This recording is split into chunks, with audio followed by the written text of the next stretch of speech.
2020 might feel lost, but it isn't. Despite millions of Americans infected with COVID-19 and tens of thousands dead, your vote in the 2020 election can have impact. Here's Michael Paluska with the push to register as many voters as possible, including Black voters, the poor, minorities, and people who feel disenfranchised. Many Floridians tell us they already feel disenfranchised, especially blacks and minority groups. And with the pandemic and everyone feeling unsure about the future, a lot of groups are pushing people to get out, register to vote, and change their lives in the November election. The fires of frustration and discord are burning in every city, north and south. If you can't be the sun, be a star. For it isn't by size that you win or you fail. Be the best of whatever you are. What's our excuse today for not voting? How do we so casually discard the right for which so many fought? Then and now, America is still at a crossroads. No justice, no peace! Civil unrest, record unemployment, a pandemic. If there was a better time to feel in control of something, anything, the time is now. Your vote, your choice. We have to put our votes and our voice behind the people we truly believe in person and through virtual video. Stakes are high here in Florida. We listened to multiple voices asking what they are fighting for. Florida has a long history of putting unnecessary barriers in front of the ballot box, and that is only going to be compounded by COVID. And I think blacks, particularly in this next election, have an opportunity to really move the needle on the issues that we've been trying to address for hundreds of years. One of the things we can also implement too is same-day voter registration in Florida. That is a big one. They continue to hold the power. They continue to tell us what is best for us. Yvette Lewis, the president of the Hillsborough branch for the NAACP, says voter disenfranchisement is happening in real time. Her office slammed with calls. Deemed that was unconstitutional, and now we're I knew I should have put that phone on by right. Go ahead. Oh, gosh. Oh, my gosh. I knew it. I cannot. The phones won't stop. I'm sorry. Oh, my God. This is... So is that someone calling in? Pretty much.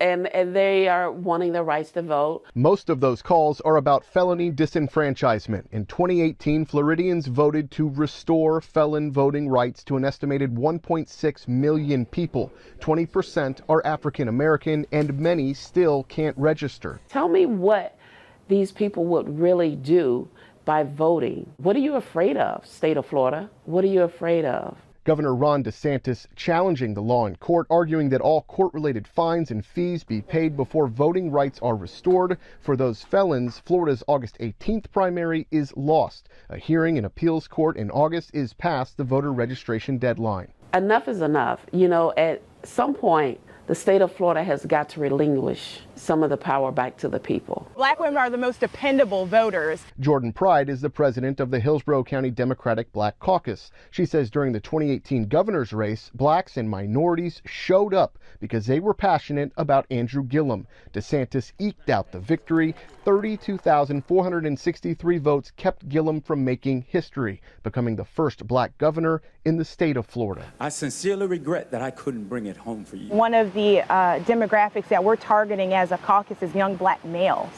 We really do feel will make the difference in this upcoming election. Because of the coronavirus, Pride says voter registration drives are going a mix of old school phone banks and mailers and social media blitzes, doing everything they can to register and educate black voters. Historically, African Americans typically don't vote by mail. They have an issue with trusting the system, to be quite frank. And my hope is that Floridians say, no more. We want free, fair, and accessible elections. Mirna Perez, the director of the Brennan Center's Voting Rights and Elections program, says the COVID disruption for voters could be extreme. Voting machine issues, long lines plague Georgia's primary. Perez says more staff, polling locations, sanitization, and the ability to handle increased mail-in ballots are needed to protect voters. That's why they're petitioning Congress for an additional $4 billion. Would you like a little more money this year? We can always use more money to have great elections. We were there as Hillsborough County sent out nearly 290,000 mail-in ballots, the most ever. Supervisor of Elections Craig Latimer preparing for COVID with plexiglass and pens. The county also urging people to vote by mail. Vote by mail is actually the first votes that we release on election night. Vote by mail and early vote. We begin processing these. Every single one of them that's accepted is going to be counted and tabulated. There shouldn't be any worry about it at all.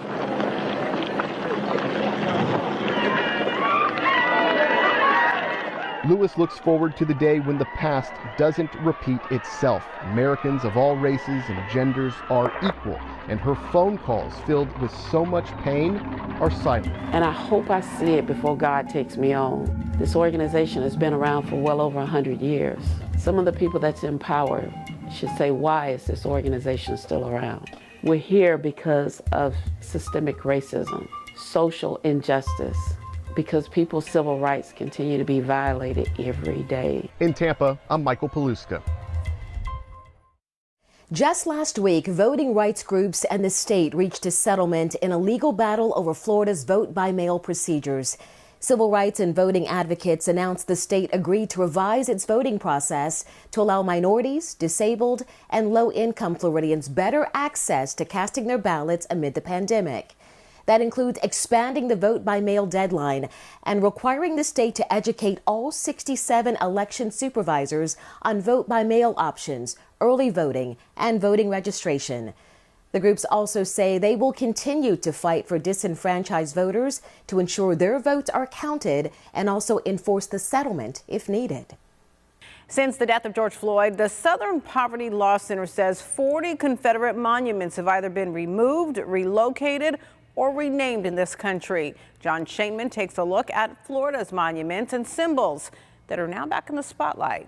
From a cemetery hilltop in Fort Pierce, you can find a handful of Confederate flags at the grave sites of those who fought for the Confederacy. They sit undisturbed. But in Fort Myers, a Robert E. Lee bust was vandalized.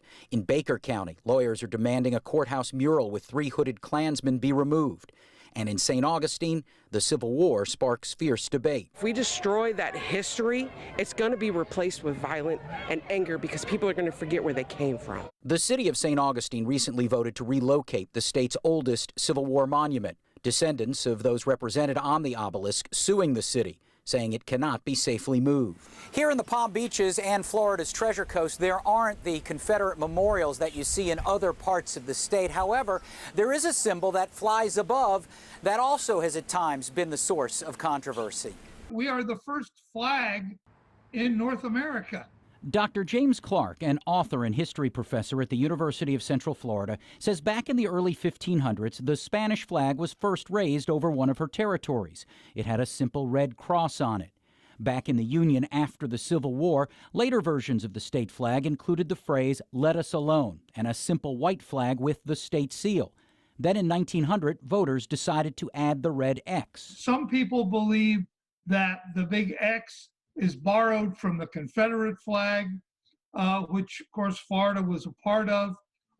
Others believe it comes from our Spanish heritage of 300 years. So you don't see any controversy with the flag, and it wasn't designed to create controversy. The motivating factor, I believe, was not to honor the Confederacy, but to make it look like not a flag of surrender. While Mississippi just voted for a new state flag, Clark doesn't see the appetite for it here, even though a rewrite of the state's constitution in the 1960s allows for it. And now the legislature can change it. They can do anything they want to it. It's up to the legislature if they want to change the flag of Florida. Do you miss the legislature at all? Former state representative Larry Lee said growing up, he didn't think about the flag's imagery. Until I went to Tallahassee, I never paid much attention to the cross. Lee said there was very little discussion during his time in office about the flag. What did gain his attention was an effort not to remove monuments of the past, but to add one. We will see a slavery memorial on the grounds of the Capitol. Approved in 2018, Lee's last year in Tallahassee, $400,000 in funding was approved toward the construction of the slavery memorial this past session. We felt it was only the right thing to do that. We recognize those people that helped build this state, build that Capitol, and recognize them. As for his take on the renewed attention to Florida's sometimes checkered past, pray for the day that we will truly live up to the true meaning of our Constitution, and that is we are one nation under God. I'm John Shainman. A fair shot at the American dream. It's kind of like when you're trying to date someone who rejects you. Do you go back again when you know what they said the first time is what they meant? But we found Florida's black business owners are having trouble getting the help they need. And two people who are inspiring the need for change within a system.